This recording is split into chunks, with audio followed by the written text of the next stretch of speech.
Tonight, a mysterious twist in the death investigation of a government whistleblower. His body found in Amador County. His death, first believed to be suicide, but now investigators are backtracking. CBS 13's Rick Boone with what detectives are now saying.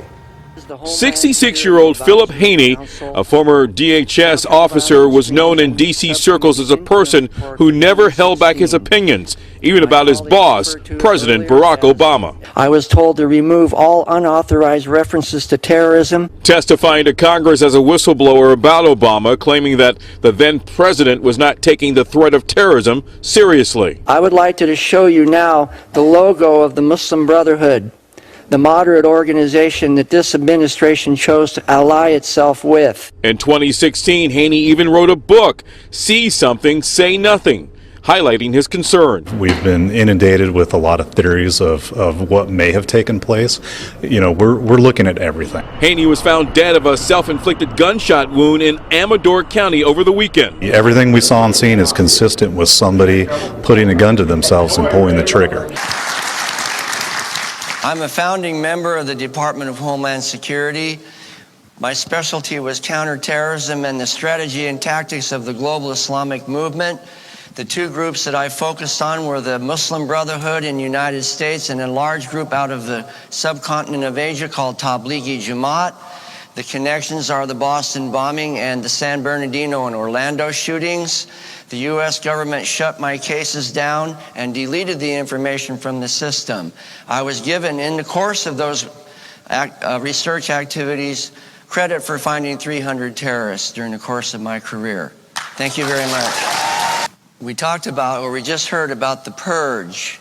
That's known as the Great Purge from 2011 and 12, when all the training material was taken out of the FBI, the DOJ, the Department of Homeland Security that had anything derogatory vis-a-vis the Muslim Brotherhood.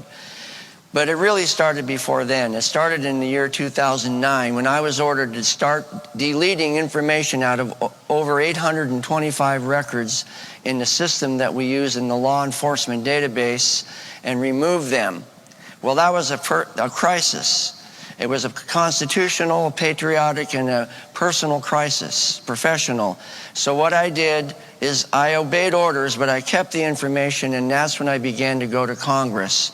The bottom line is that the information that was removed related to the Boston Marathon bombing, the San Bernardino shootings, and the Orlando shootings. And I very plausibly can state that if that information had stayed in the system and law enforcement had followed through the way they should when we took our vow, that we could have very plausibly prevented Boston, San Bernardino, and Orlando. Isn't that our job as law enforcement officers? But because of political correctness, you were not allowed to do your job, and they even convened a grand jury against you for supposedly, violating the rights of the terrorist? Yeah, the reasons that they investigated me and began to take the information out of the system, I was investigated 9 times, 8 of them by the Obama administration for the violation of the civil rights and civil liberties of foreign nationals and violation of their privacy rights. You might recall that after the San Bernardino shooting, DHS said publicly that the reason that they didn't examine Tashfeen Malik, the wife of Syed Farouk, her social media was because they were concerned about violating her civil rights and civil liberties. So yes, they shifted from a law enforcement approach to counterterrorism to a focus on civil rights and civil liberties, which would be okay, except that it was emphasized for foreign nationals. And that's why I got in so much trouble. And I found this out through the course of those 9 investigations. And amazingly enough, last week, Congress submitted letters to the Attorney General Sessions charging or showing statutes of Comey and McCabe and Strzok and Page and Clinton, Hillary Clinton, using the same statutes, 18 U.S.C. 1030 statutes that they tried to put me in jail for. And when they deleted the records out of the system, they forgot what we're taught in kindergarten. Always look both ways before you cross the street. They didn't realize, apparently, that I had tagged all my records. Little code down in the bottom right-hand corner. A little 1 is all it took, a 1. And every single one of the records that they deleted out of the system came bouncing back to my email with an exact timestamp and the name of the person who deleted them. So I will say to Mike Pompeo, and I will say to John Bolton, and I will say to President Trump, that if you want to drain the swamp, enlist some people like me. Because I will tell you, I know where the valves are. Some of the valves need to be closed, and some of those valves need to be open. And we can take you right to them. We can put your hand on the valve. You have to turn it, but we can put your hand on the valve. And so this political correctness that got people killed in foreign battle arenas also got people killed in Boston, in San Bernardino, in Tennessee, in Little Rock, Orlando, and Chattanooga. Because some of your listeners may know that they did the same thing to me. Yeah. They came after me using similar kinds of extra and or illegal procedures to go through my emails, to go through my phone calls, to find any point of contact. If I had crossed over the line of mixing my personal email with my work-related emails just one time, Wow. over an undefined year's length of Service, time, yeah. I would have been fired.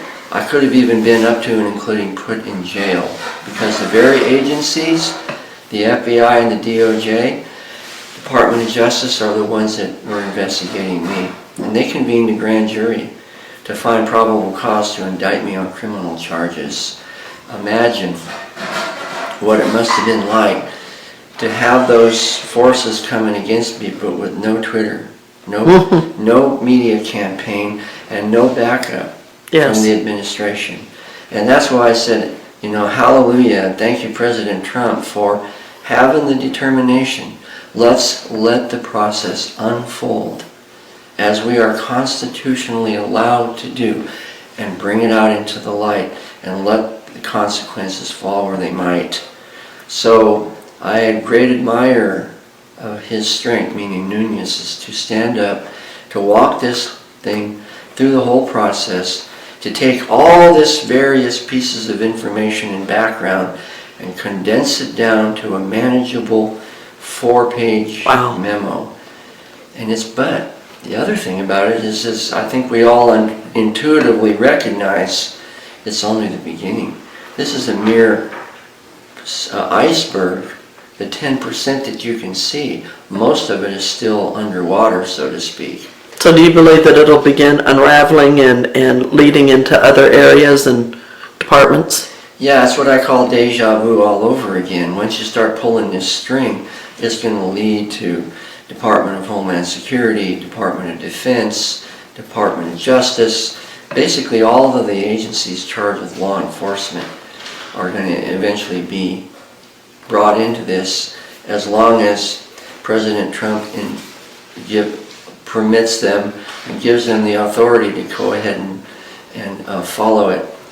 He'll have to be the lead on it. If he can back up Congress, if he can back up people that are active duty in the FBI with the authorization to dig through this, and or the Department of Justice with Attorney General Sessions, then yeah, I'm very hopeful. I haven't seen a sign that was just giving me this much hope in quite a long time. And I do know one thing as well, that if it was President Clinton, that none of this would have ever come to light. True. So that in itself, even it's a little bit counterintuitive, it gives you great reason for hope, because otherwise we wouldn't be talking about it at all.